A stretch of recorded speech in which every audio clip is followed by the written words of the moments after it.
streams covered. We just don't, well, we think we have enough funding there. Nobody's really thought about.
Hey folks, if you please have you take your seat, please. Thank you.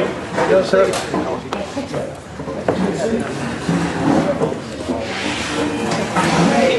You'll know the yeah.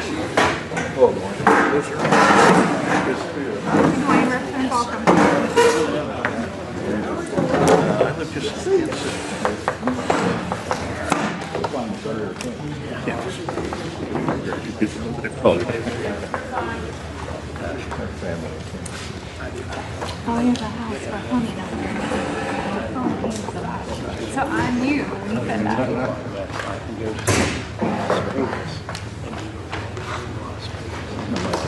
Oh my goodness.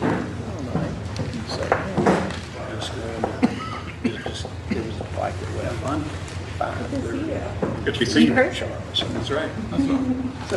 How was the tour? Good. Peter, do a good job.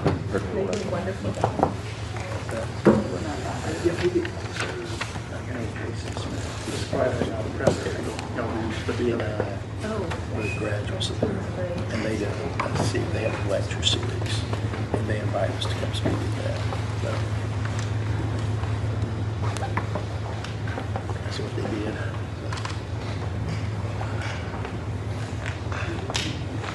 Well, you guys gonna pass a budget now. You got There you go. All right. Are we going to finish it?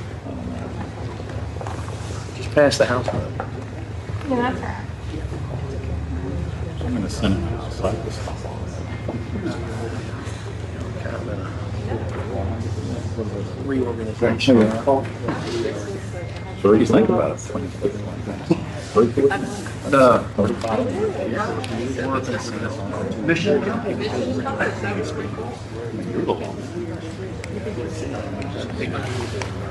many years passed?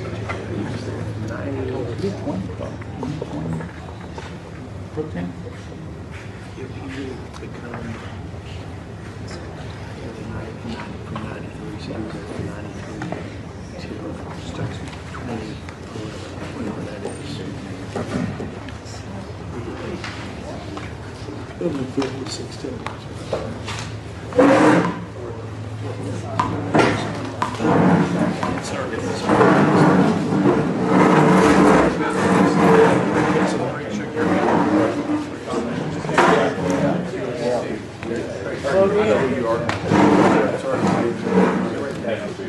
Secretary, my pleasure. Thank you so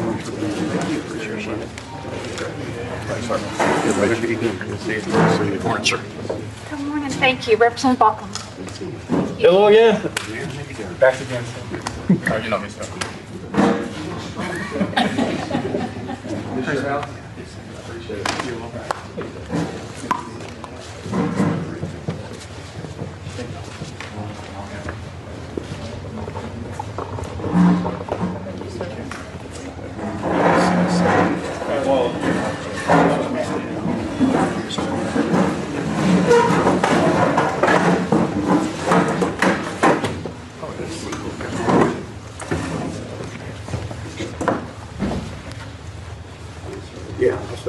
Yeah, thank you everybody for being here.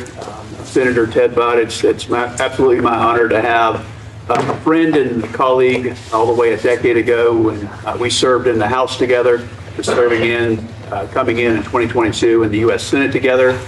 And now it's absolutely my pleasure to have the Secretary of Homeland Security here, Markwayne Mullin. And I tell you what, before the vote confirmation even happened in the Senate, he was on the phone to North Carolina to start arranging this visit. And it was still hours before he would ever be officially confirmed, but he was already starting the ball rolling for North Carolina.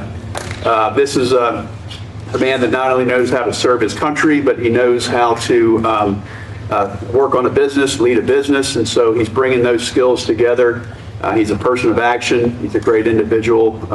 Love his family. He's been, again, a great friend. So I'm so honored to have him here. But before we get going, if we could just start with, we'll start here on the right, and then we'll go back over to John Anglin after Matt, and then come back around here, and we'll turn it over to the Secretary. You got to introduce your wife, though. Yeah. Oh, Amy Kate, if you would. We actually, in the seat of highest honor right here, for Amy Kate Budd, who's been with me on. She brought me some cakes. Yeah, that's right. He puts up with me. He loves Amy Kate. That's right. My guest at the State of the Union was Steve Freeman, who was from Bat Cave, just up the road here. Just led heroic efforts there. A lot of heroes at these tables, and that you've met today, people that pulled together, so many volunteers for this section of Western North Carolina. But it's been amazing over the last 18 months what we've seen in this state, how many people have pulled them together, brought in volunteers from all over the country. But it's just been absolutely amazing. Steve, we'll turn it over to you, and then we'll go over to Peter. Just you'd introduce yourself. Okay. I'm Steve Freeman. I'm the Chief of Bat Cave Fire and Rescue. We're the last volunteer department in the county up there. We were kind of ground zero when all this hit us in Chimney Rock, Lake Lure. If it weren't for all the volunteers and everybody that lived through this, and all the glory goes to God for it. We were blessed not to have more fatalities than what we did. It could have been a lot worse. But I want to thank you all for coming and all the help that we've had so far, and for not forgetting about us, because we've still got a long ways to go. Well, let me tell you, between Tim and Chuck and of course Ted, no one in DC is forgetting about it because they are your biggest advocates. But Chief, I can tell you as a fire chief without even being introduced because your mustache. You won't remember my name. But I'll remember this. All right, that's great. I'm Peter O'Leary. I'm the mayor of Chimney Rock Village, and it's my pleasure and honor to welcome this group to the village, this distinguished group. And I'll echo what Steve said. We appreciate the support. This has been devastating to our community, but we definitely appreciate all this support and look forward to a strong recovery with the help of these individuals as well as many more. I'm Dave Natonsky. I'm Secretary Mullin's Chief of Staff. Thank you all for hosting us here. It's an honor to be here on our first trip. John Mitchell, I'm the Henderson County Manager. The folks just up the road, I think y'all are going to go through there later today. I think it's probably incumbent upon me.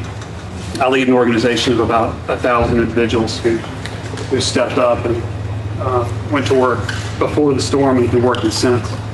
And they deserve a lot of thanks, but I think I should just point out, I know that maybe this is for the benefit of the press, but we've got members of the General Assembly here, congressmen, senators, so I appreciate your efforts, who've really stepped up for the people of West North Carolina. The General Assembly has voted to provide resources. The Congress has voted to provide resources. And I look around the table and I can see men and women here who have been working to get those resources in West North Carolina. I'm thankful that you're here. And just at the risk of going too far, saying too much, I just want to encourage you to give these men and women the ability to make the decisions that need to be made. You know, I think we can endure just about anything if we know how long it's going to be, or you know what, if there's a yes or no answer to it. So, sir, I appreciate you being here. It means the world to us that you're here. So, John, thank you. John.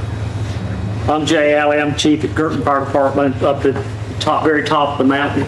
We were the ones that donated 34.5 inches of rain in 36 hours for Chimney Rock, and I know they're very appreciative of it. We were very fortunate. We had no loss of life in our district at all. We found that everybody survived. We lost structure, we lost roads, we lost every power pole. We lost a lot.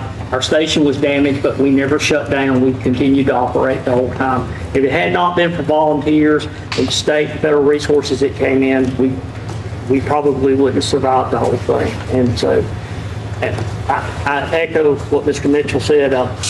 We just keep our back because we're still struggling. Chief, how y'all doing now? We're still struggling. We're still working on, we still have projects at our station that are still not complete as of today. We've been working on a septic system since the storm, and we still haven't got it yet. Just at your station? Yes. Explain that to me, your septic system. The storm destroyed everything. Right, but I mean, you've been working on it since. We had to put a treatment center. Okay. So we had to go through a whole bunch of different assorted problems. We had to jump through a bunch of EPA hoops and DQE. So you're putting an aerobic system in there now? But hopefully soon. I'm Tim Moore. I'm the congressman for this area, the 14th district, and it says a lot. You know, the first trip that the president took when he took office was here to Western North Carolina, and here I believe this is your first trip, Mr. Secretary, here to Western North Carolina, and that sends a very important message to the folks who live here that Washington is not forgetting this area, continues to invest resources. So thank you for the work you're doing. You've already done great things to speed up resources. And I do want to give a shout out to 3 of my former colleagues when I served in the legislature. The state legislature has also really stepped up in a significant way to help out too. So these guys have been great partners with us at the federal level as well. Well, the president made it very clear when we were going through the nomination process that this is where he wanted my first stop to be, because he said there's still a tremendous amount of work to go. And as a quote, he says, people in North Carolina love me. And I believe that's true. And Karen and her team at FEMA, they were prepared to go too. When we started talking about the resources needed, about some of the stuff that needed to be released. Everybody was ready to move, and so it's an honor to be here and definitely make my first official trip. We appreciate you. I'm State Senator Tim Moffitt, former member of the House when Tim was actually my speaker at that time. I live in the Girton Fire District, so I was part of all the rain that we sent down through Bat Cave and Lake Lure. It's been 18 months, and in some respects it seems longer, that it happened longer ago, and in some respects it seems like it was yesterday. But I look at all these faces here, and these are people that care about their communities, they care about our state, and without fail have demonstrated that 24 hours a day they're committed to our recovery, and it's lengthy. And some of the things that we've discovered is that all storms are not created equal, and all public policy doesn't fit in the same box. So some of the issues that we're facing are federal policies that kind of counteract one another. We have state policies that we're working on, but the willingness of both our members of Congress as well as my colleagues in the House and the Senate have demonstrated to help us make those changes has been very, very heartfelt and very meaningful. So we appreciate your being here. Ted, honestly, you have been a champion for us. Tim and Chuck, you've been there for us. Can't thank you enough. Pleasure to have you here. I'm Jake Johnson. I represent House District 113. This is where we're sitting right now. I've got Rutherford, Polk, Henderson, and McDowell counties. I grew up about 15 minutes that way. We're very grateful you're here. We've made close to the state roughly $2 billion, between 1.8 and $2 billion to getting out the door right now for the state. That's a huge investment. And any other storm, that would be, moving the needle almost to complete. But this, we're going to need a lot more help. And the way you've come in and sped things up, that's been huge for us here. And we hear that from our local folks and our neighbors. So thank you for being here. We really appreciate it. Thank you. Good afternoon, Mr. Secretary. Thank you so much for being here. We really appreciate it. And thank you, Administrator Evans, for being here as well, and for sitting down with the governor and me when we were up in D.C. I'm Matt Calabria, and I'm with the Governor's Recovery Office for Western North Carolina.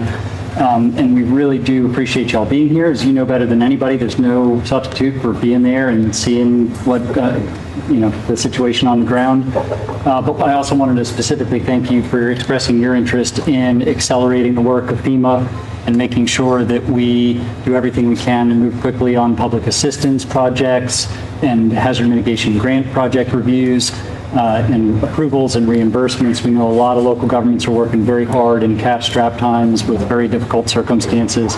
Certainly, as I think others have alluded to, the state's doing everything we know to do to make sure that we move as quickly and as strongly as we can, and very much appreciate your partnership in that. Thank you, man. John. Hey, John Anglin. I'm from Yancey County. I'm with a construction firm called the Branch Group, located in North Carolina, Virginia, doing a lot of the transportation work.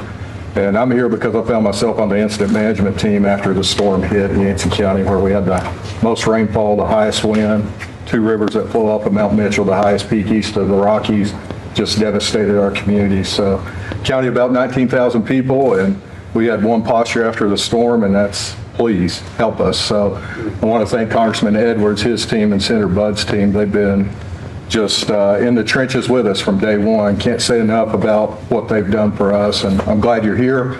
And on a personal note, I'm a citizen, proud citizen of Muskogee Creek Nation. So, yep. My mom's from Oklahoma. My mom's from Oklahoma. So, yeah. Whereabouts in Oklahoma? McIntosh County, you follow. Oh, well, that's where I go to lake at. Good to have you here, sir. Thank you for being here. Appreciate what you bring to the table. Thank you, John. Wayne Tatus, I'm the Federal Coordinating Officer for FEMA for North Carolina.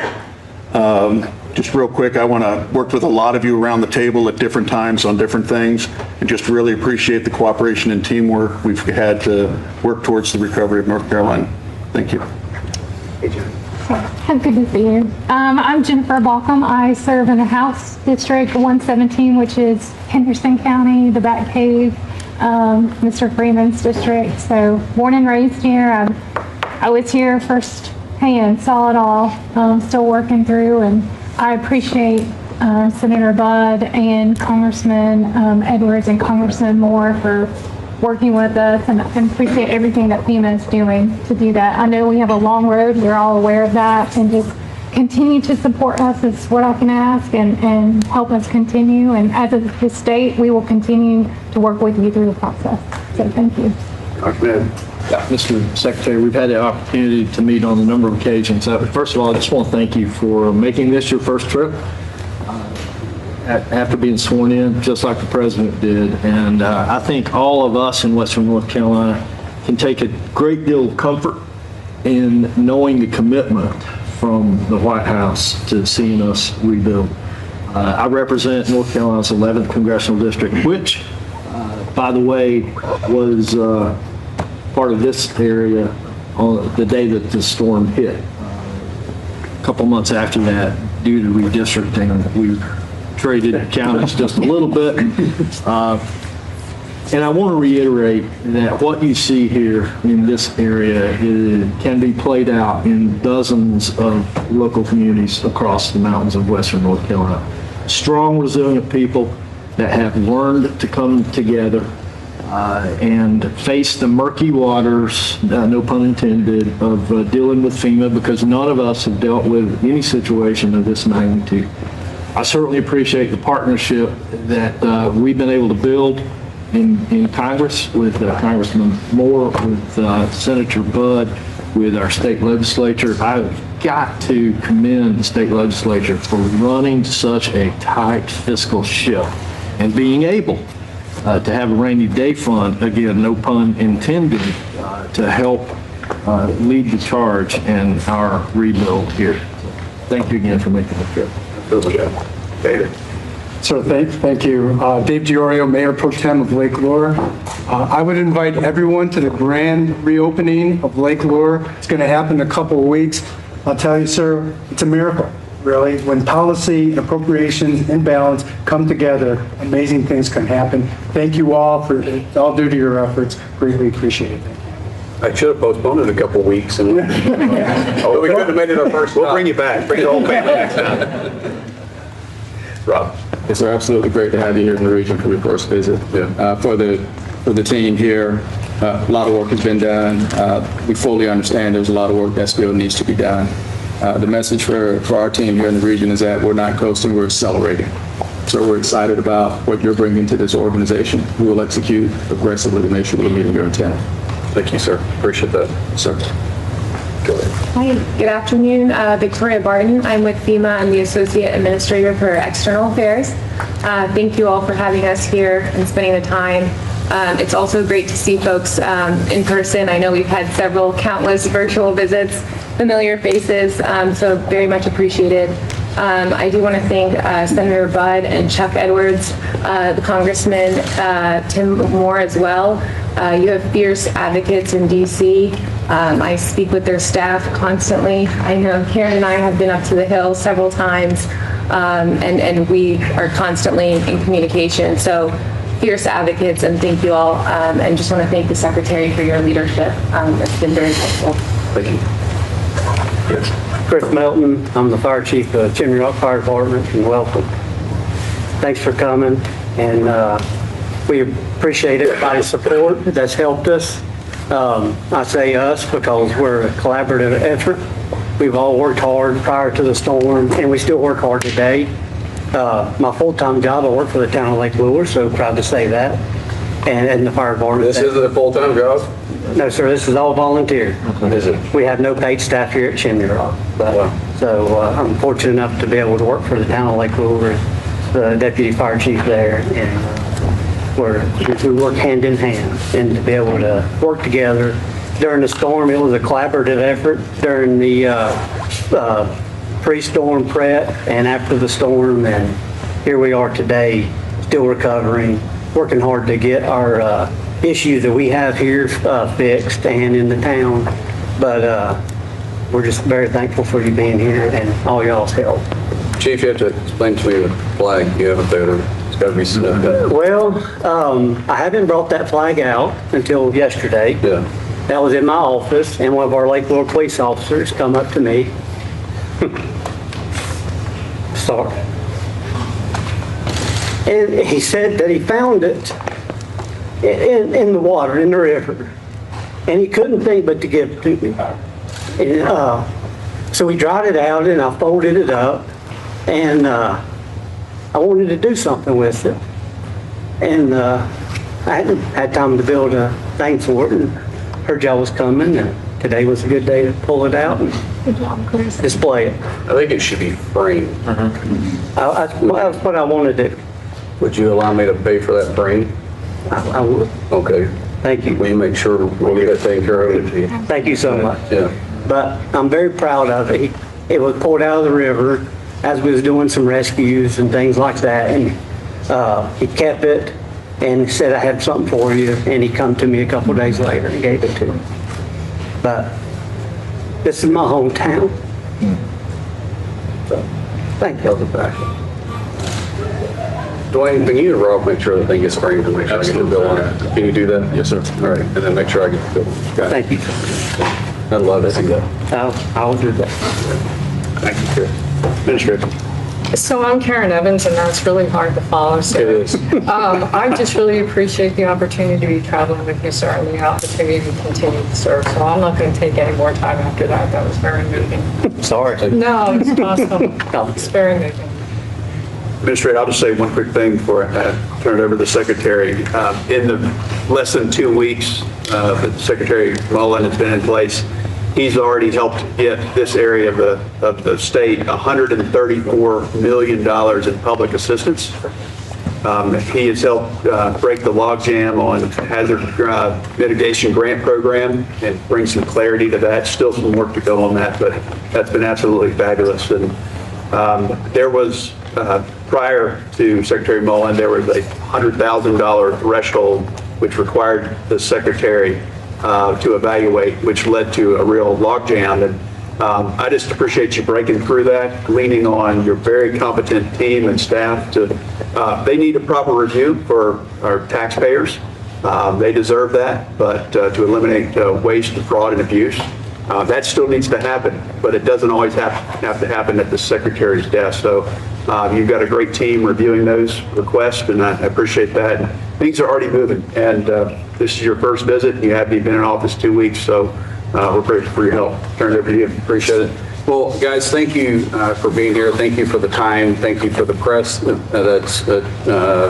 took the journey out here with us too, because one thing we want to make sure the American people know is that we're still recovering, right? And being from Oklahoma, we deal with a lot of tornadoes. We see a lot of destruction, but I have never seen anything like this. And I can't even imagine what it looked like 18 months ago. But to see everybody come together, in Oklahoma, we call that the Oklahoma Standard.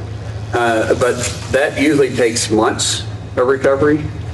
You guys, 18 months later, you're still here, and it's just one big family. And as a chief, obviously, you could tell is still emotional about it.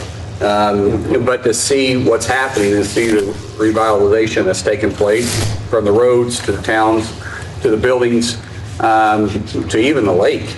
I mean, you wouldn't have believed that lake was packed full of soot and debris because it looks beautiful and pristine now. It's pretty remarkable. But I'm proud of one, of the work you guys are doing, and two, the work that FEMA has done here too. To make it our first trip to see the private-public partnership from the state level to the local level to the federal level, this is how it's supposed to work. But everybody said, too, I mean, when we talked to the mayors, there's been some hiccups, but we were able to work past them. We're still working past some of them. I don't know how many times Ted and I have had conversations about this before Secretary was even a thought, because we would have dinner quite often because we came in freshmen together in the Senate, and we have this thing called the red shirt freshman class. JD's part of it, or the vice president's part of it too. And from the get-go, Ted was talking about what was happening. And as this process was going through with my nomination, obviously I was somewhat familiar with it just because of the conversations we've had.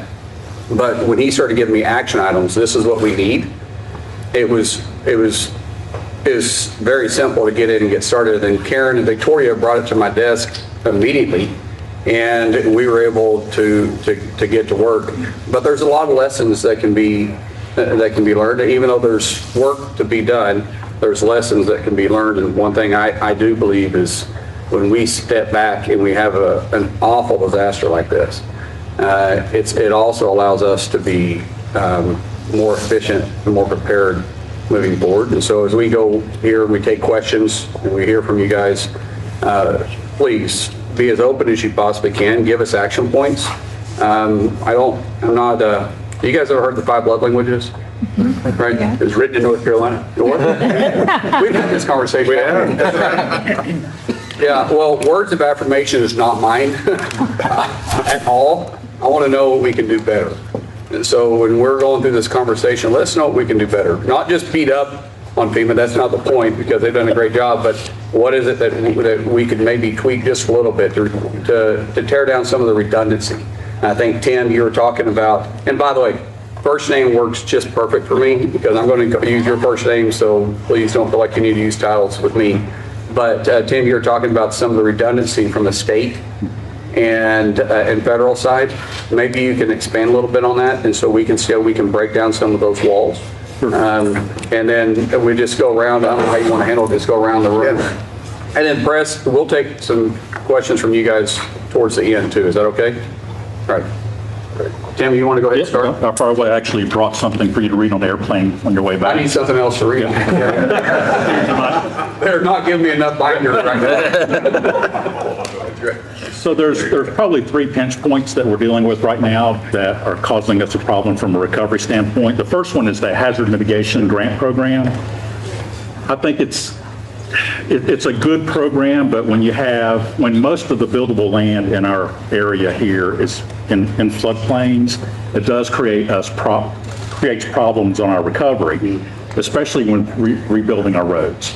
So if a property owner qualifies for the hazard mitigation grant program and their property is conveyed to the federal government, if we could have permission to use it for a core public purpose, like rebuilding our roads, rebuilding water and sewer, then that allows us to not have the conflict between present day value offerings from the condemnation, taking their rights away from them, but I think it protects the integrity of the federal design to make sure that we're not building a structure back in a flood-prone area. That makes sense. So what I've been trying to work with, and I spoke to Victoria and Greg about it a few weeks ago, and Tim's been working with me, and so is Ted's office and Congressman Edwards, is just really a memorandum of agreement from FEMA that basically says if this property was a recipient of a hazard mitigation grant and the state or the local government needs to use it for a core public purpose, then here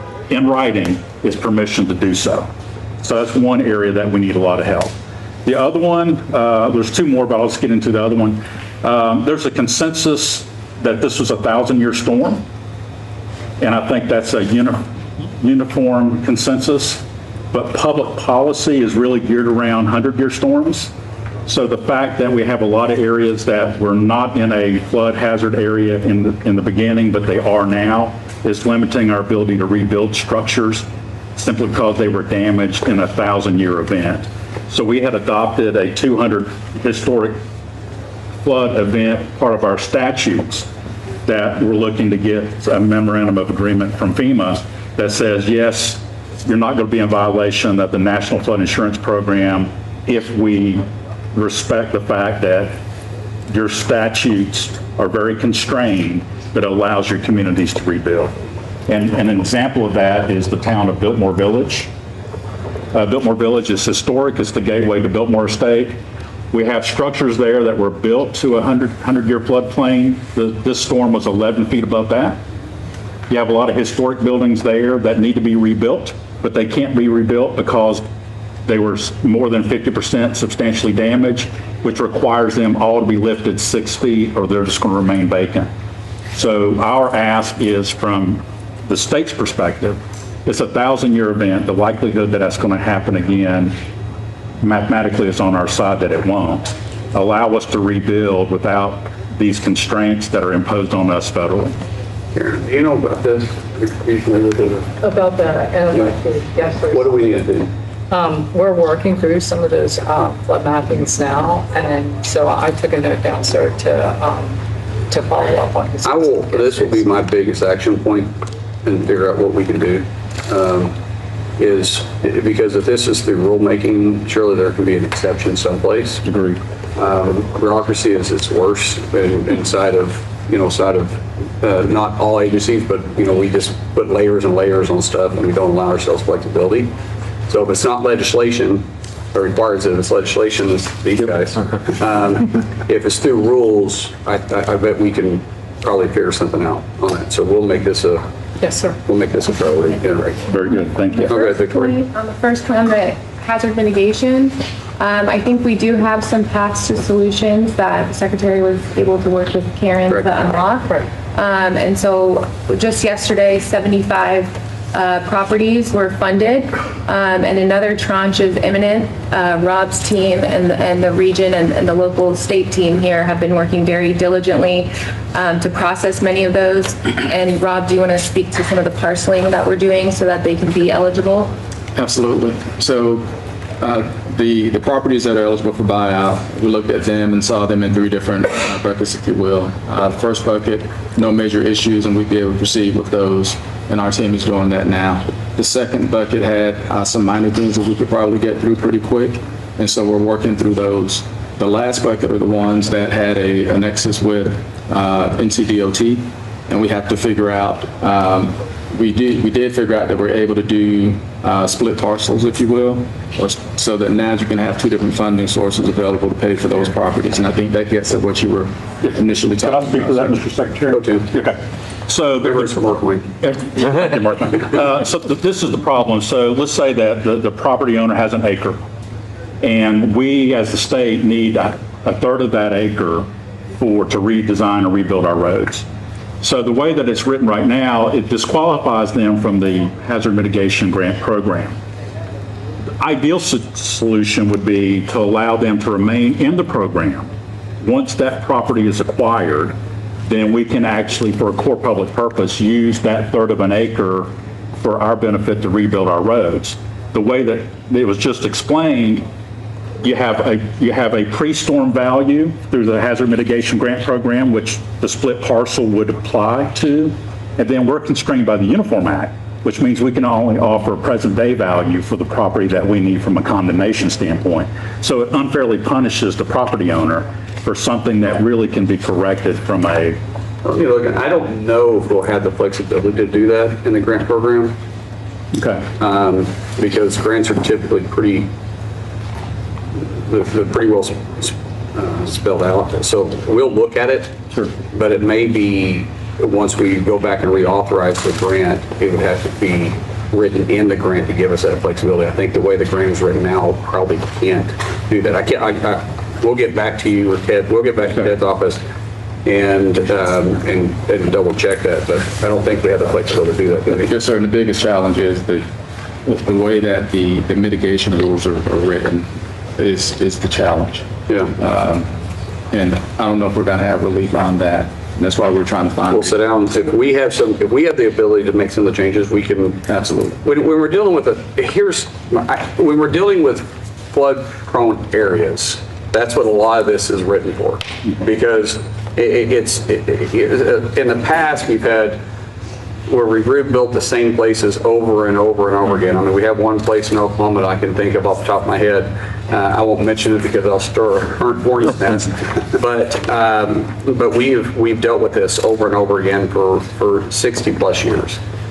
But we're dealing with a 1,000-year flood that we have to look at it from a different perspective and give flexibility where we can. And we will take all that in consideration. And one of our highest priorities is to clean up this backlog. And I mean, that was number one. When I sat down and talked to our components, we were looking at our backlogs, we're cleaning our plates so we can start fresh again. This is one of them. So if we have the flexibility, we'll do it. A lot of times grants don't give us flexibility, but if it's not, then that's where Ted and Tim and Chuck come into play. Sir, Go ahead, John. One of the things about, it's a great law, but it wasn't written for the mountains. And I think when you get out here, I don't really think we were thinking this kind of very. Yeah.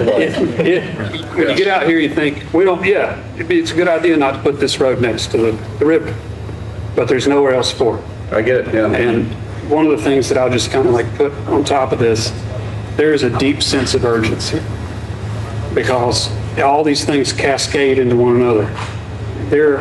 Imagine a family up here in one of these 50 hazard mitigation buyout properties, some of which you'll drive by today. They've been waiting for 18 months, and there's probably in the housing assistance provided by the federal government, they can't go to the next thing until this completes. And the thing, I've worked for the local, state, and federal government. The idea that these two laws would conflict and that they could not be untangled, it just can't be. And I know the strength of the Congress and the General Assembly. I know why it was that way, and Mr. Ash and the rest of these folks, Dwayne, you worked very hard on all this, and I think it's great. And they're cleaving to the law, which is what we would all expect. But there must be a rule that can be implemented, or some clever lawyer that feeds. Listen, I'm still trying to figure out how to get my DHS funded. So I would just beg of, there's plenty of solutions, I'm sure, that come up. Maybe I could come up with one, or the senator. Oh, I've got the solution. But there must be some sense of urgency, because we're in a holding pattern. These gentlemen are too. But I get it. That's why I said we're going to clean up our backlog. But I will say, if you think DC applies common sense, we lost that a long time ago, brother. But there's a way to bring some type of common sense to it. Like I said, if there is a way, John, if there's a way, we're going to work between Karen, Victoria, Rob, Dwayne, and the rest of the team at FEMA. If there's a way to get it done, we will do it. If not, we'll be in touch with the federal elected delegation and see how we can work it out. Go ahead, Matt. Just to build on Mr. Mitchell's comments, obviously we have... By the way, the governor called and explained to me why he wasn't able to make it here, and I really appreciate the phone call. Well, I'm a poor substitute, but I'm glad to be here. Yeah, we talked for quite a while. Thank you for doing that. But to build on the previous comments, obviously we have a strong sense of urgency and appreciate the urgency around PA approvals and HMGP project approvals. A couple of things to build on that. One, we obviously want to make sure that FEMA reimburses at reasonable rates. Similar to Mr. Mitchell, I think there's a sense that a lot of the rules and practices are built toward coastal storms rather than places in the mountains where there's a lot of vegetative debris, where the debris trucks are filled with sticks rather than sand and other such things. And so making sure that we don't have to spend unnecessary time litigating over reimbursements or whether they're, what the amounts are really helps us move projects quickly. So I'd flag that. In addition to that, I know the shutdown has caused some hiccups on a number of the programs, but we have an extension right now request in for the hazard mitigation grant program to enable us to finish the infrastructure projects that we've been working on and make sure that we run all of those to ground. And I know that our congressional delegation members are well familiar with this because we're in constant communication, but we know with $60 billion of damage on the ground here in North Carolina, we're going to need additional funding to get the job done. And so for awareness for you, there is a FEMA component of the governor's federal ask, which he brought up as recently as January to DC. But we're going to need additional funds to continue our reconstruction efforts and rebuilding efforts and put our infrastructure back to where it is, rebuild homes, all of that. Much of that is in HUD funding. But we're also hoping to get some additional leeway in the Community Disaster Loans Program, which is in FEMA.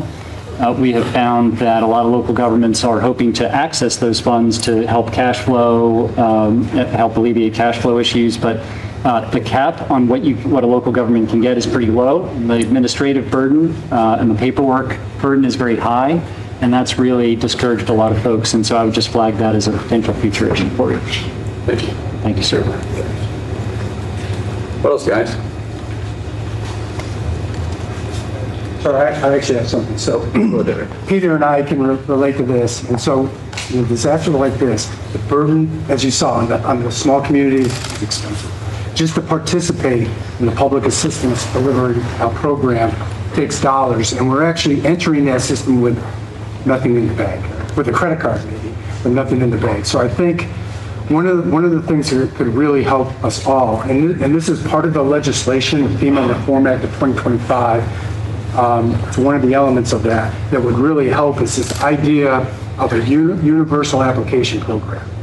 We have a communications director that's used to answering social inquiries from the public. She became a national champion grant writing, just to keep up with trying to tap into all the different colors of money from all the different agencies and organizations is more than a full-time job. A universal application program where it goes in and then all of us can see what's there and what that may be a priority against everything else that's in that portal, and then query for information to support that particular item that we all would feel is a priority, would really streamline the effort to get the limited resources to the right place, and it would really release us of a burden of every week or so querying or answering a new question that comes out of whatever application is there. And every time a question comes out, we're writing a check for $30,000 or $40,000 to do an engineering analysis to get the data to support that one element in a discrete item that may not even compete in that particular round. So that it's more than just an ease of application. I would say it's a window for all of us, especially for state engagement, to take a look across the board of where resources need to be allocated, and it would really help us out a lot. I just put that out there as maybe something that we would, even if the legislation doesn't go through, we may be able to do. Yes, Well, we are working before the pilot with HUD, so you guys have brought up HUD.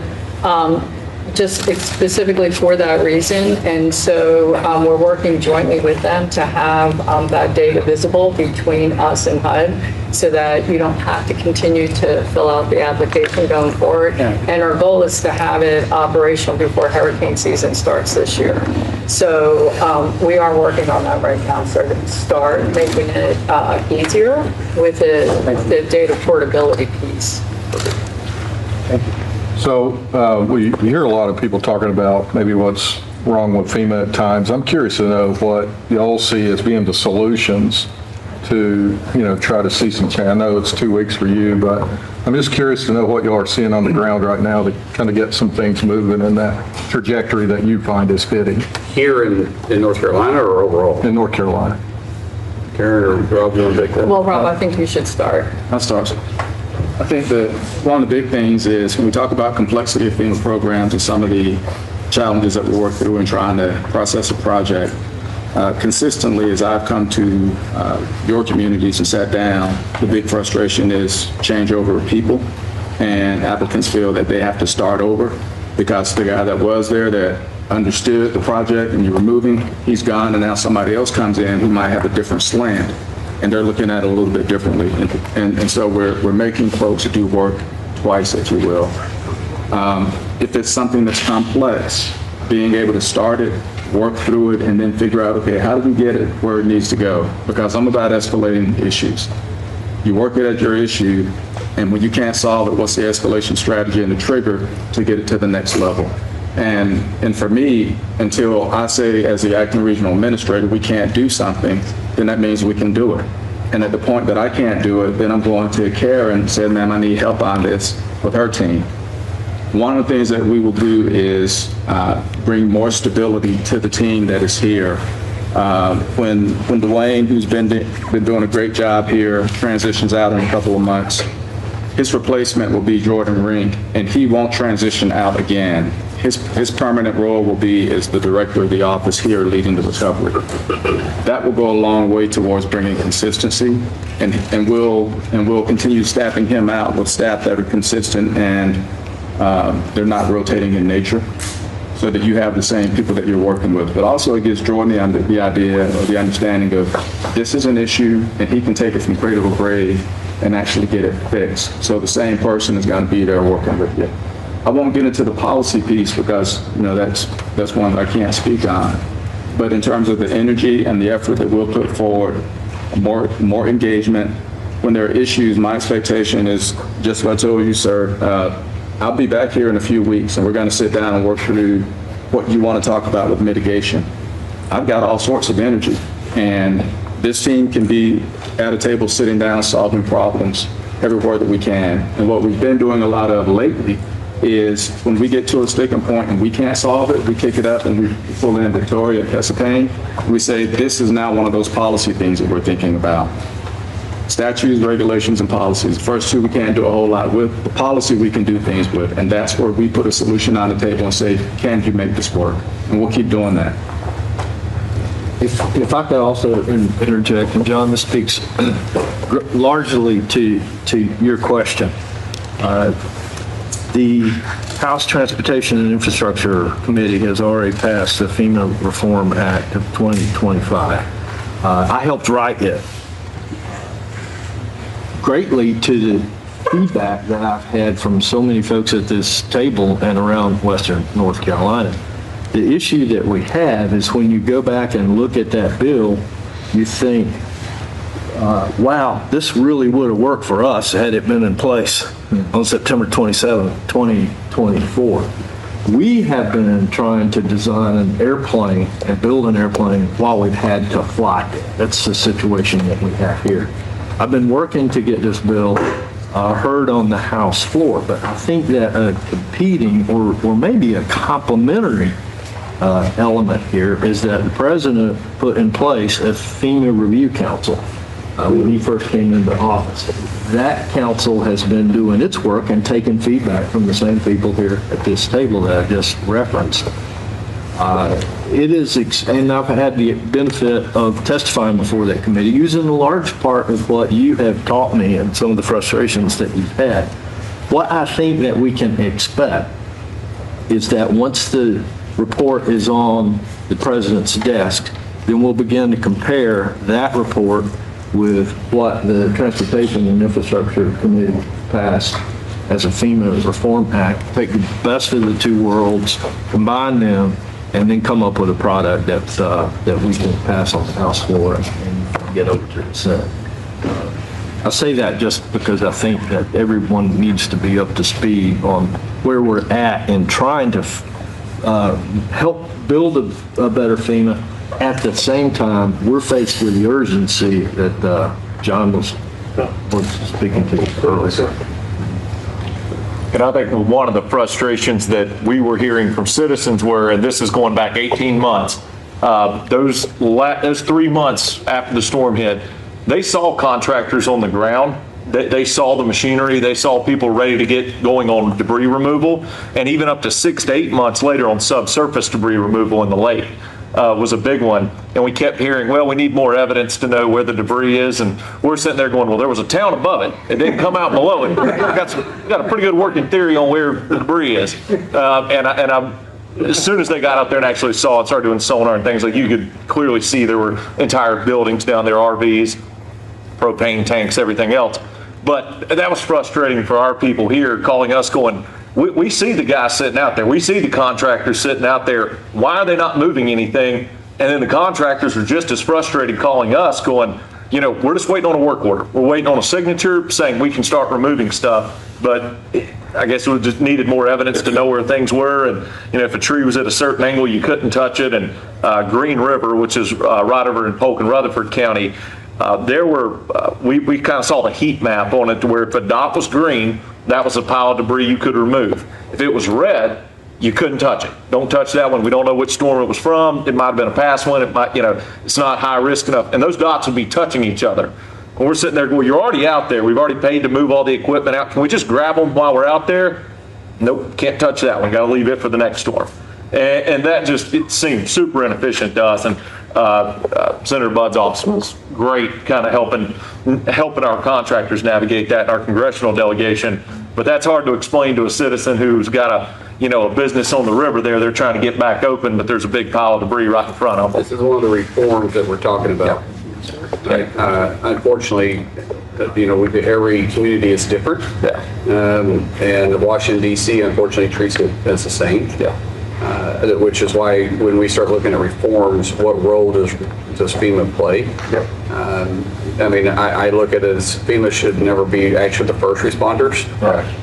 That's the state, that's the county, that's the municipalities, but we're able to help fund it and then give you guys the flexibility. That's what I would like to see, to give you guys the flexibility to make common sense decisions. Those contractors did a great job. The ones that were out here, it was me. I was like, let's look and just grab it. But they were by the book. They did everything by the book, the way they were supposed to, and they were just like, our hands are tied. We're sorry. So, no, I get it. That may be one of the reforms you're talking about, but the Chimney Rock Village, one of our problems early on with debris, we had people ready to move it, but we're on a reimbursement system as opposed to money up front, and we just don't have the resources to pay for those contractors right up front.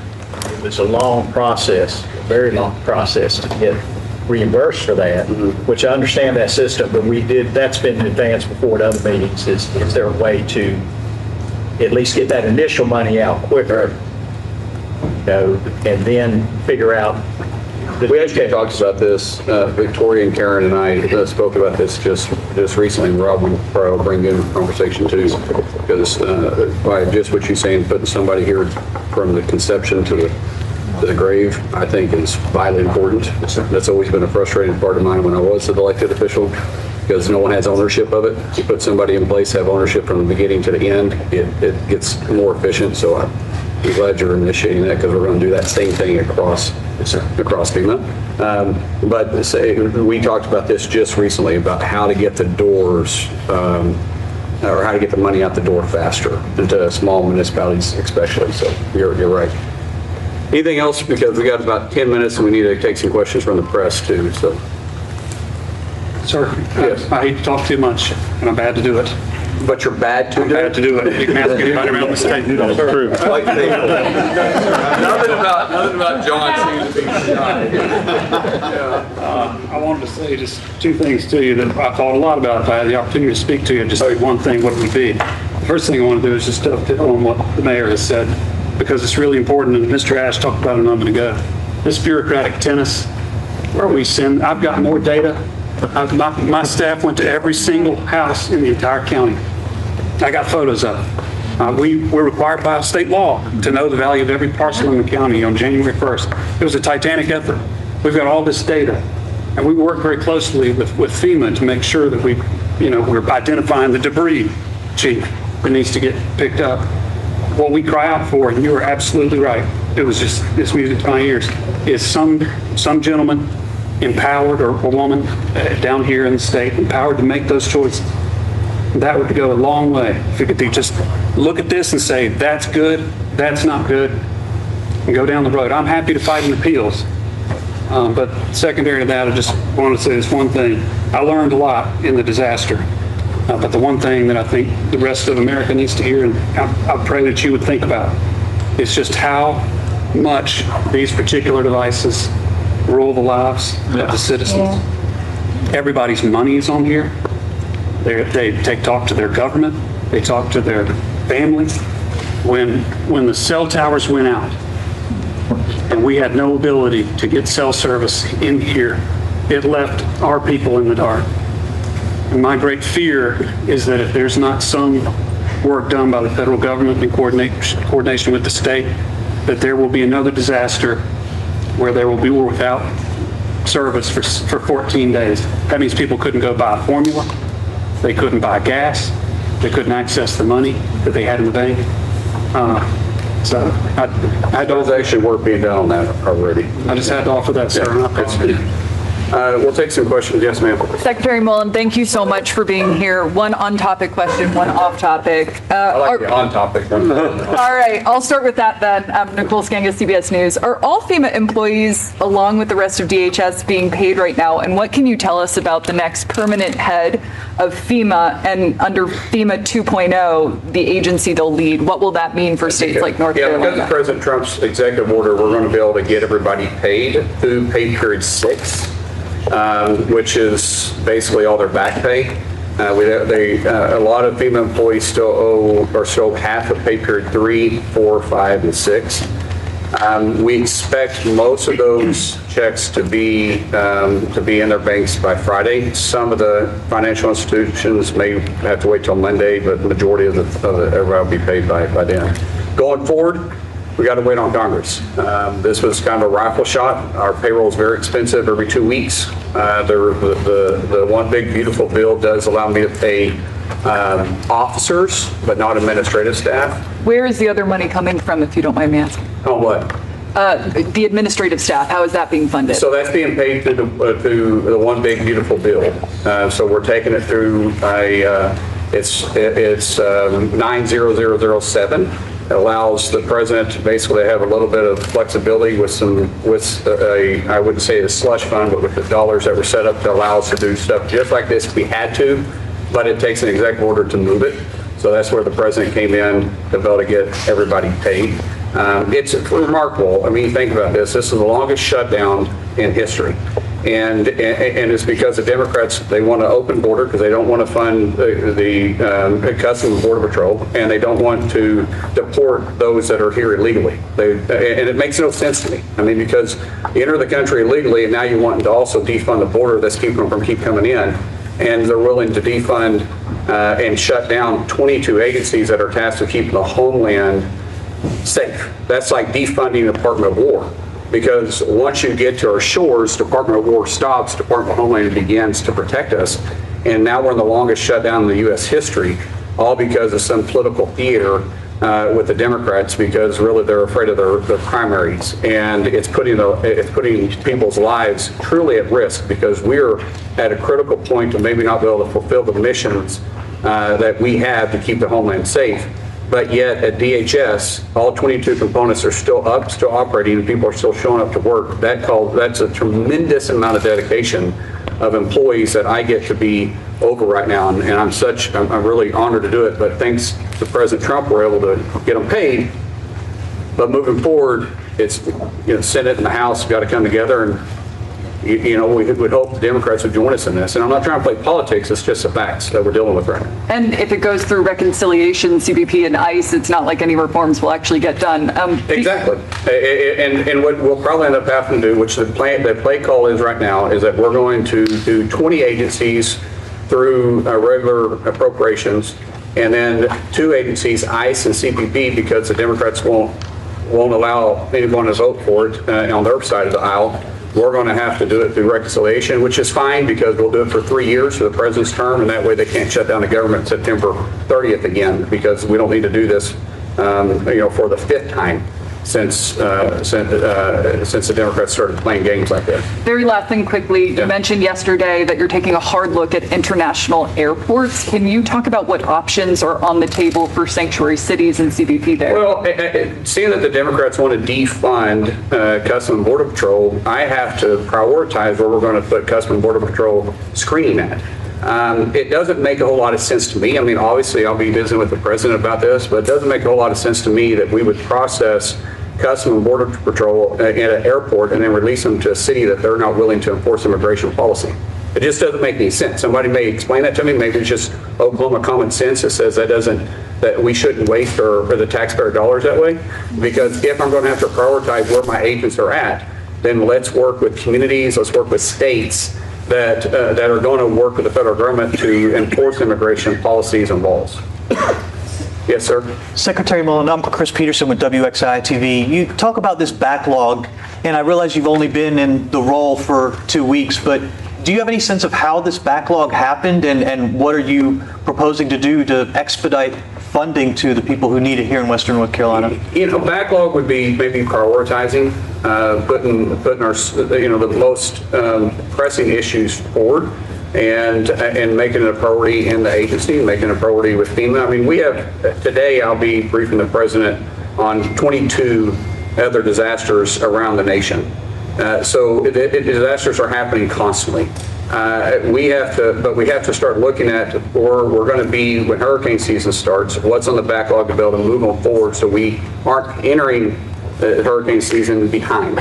So we are trying to push this stuff forward as fast as possible, make sure that we are not overlooking, because when the next storm happens, last year we were very fortunate. we didn't have a hurricane hit the United States. So North Carolina has been able to be a priority for FEMA and for President Trump because nothing's taken its place. What we want to make sure is that it's taken care of before the next hurricane happens, because the chance of us having 2 seasons in a row without a hurricane happening just isn't very likely. But I'll be praying that it does.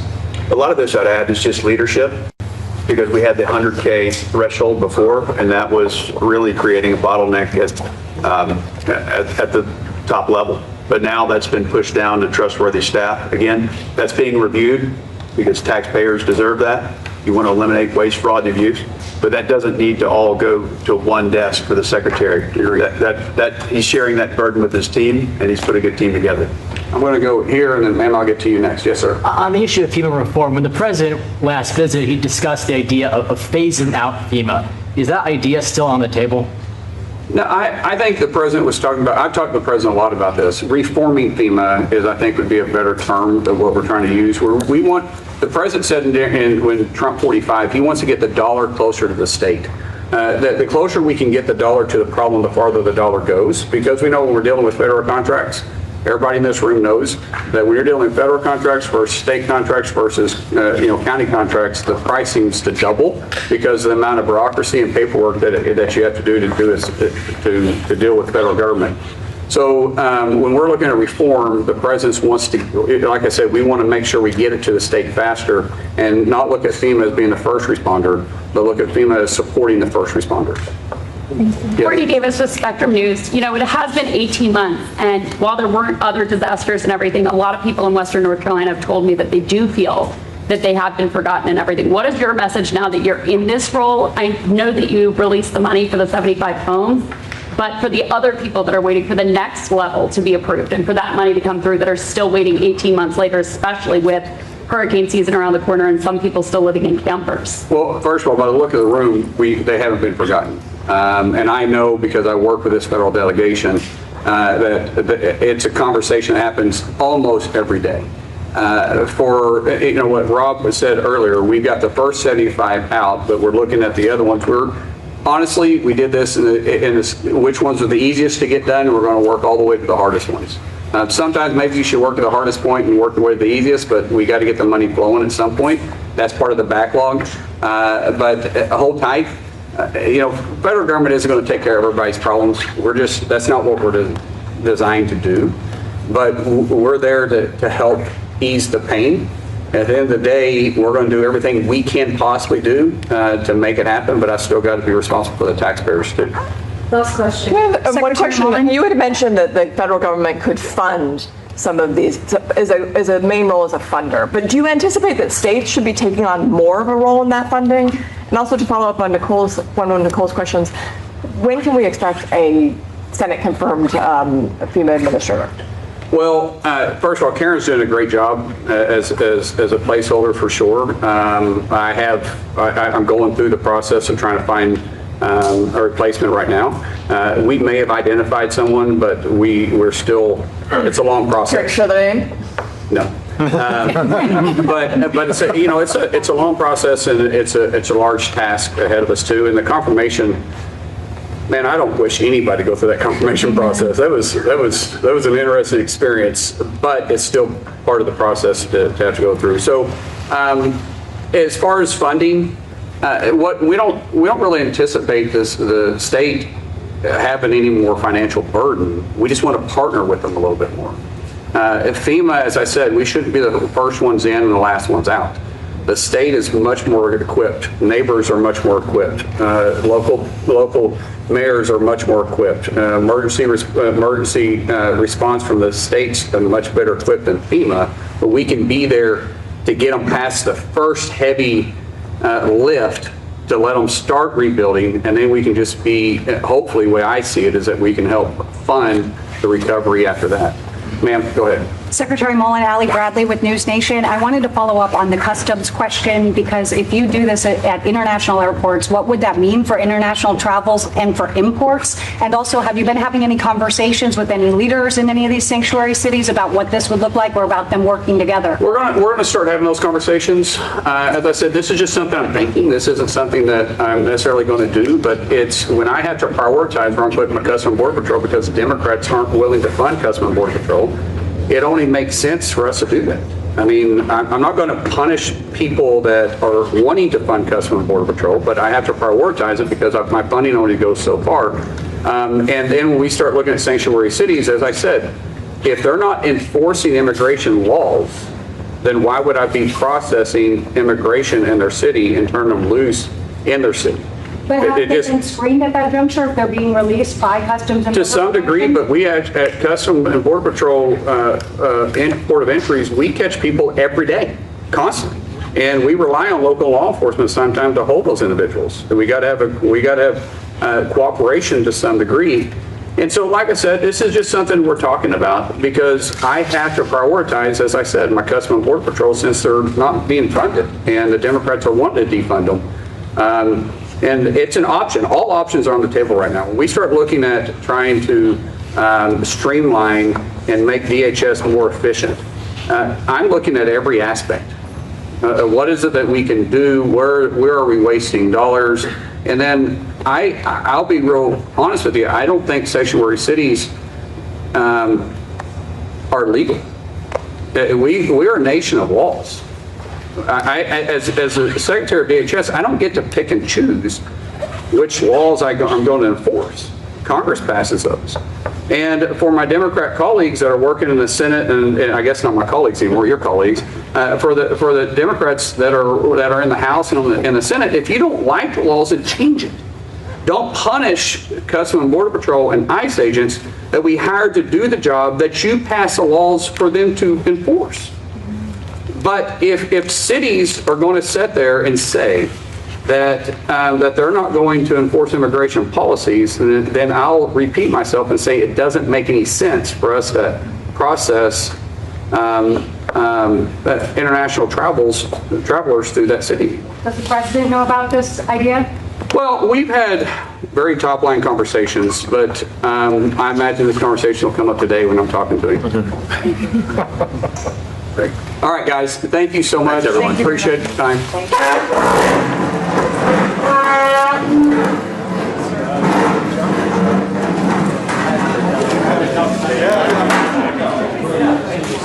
Break down our equipment, but stay in this area. No, you were good. Hoping I could make it back up after that.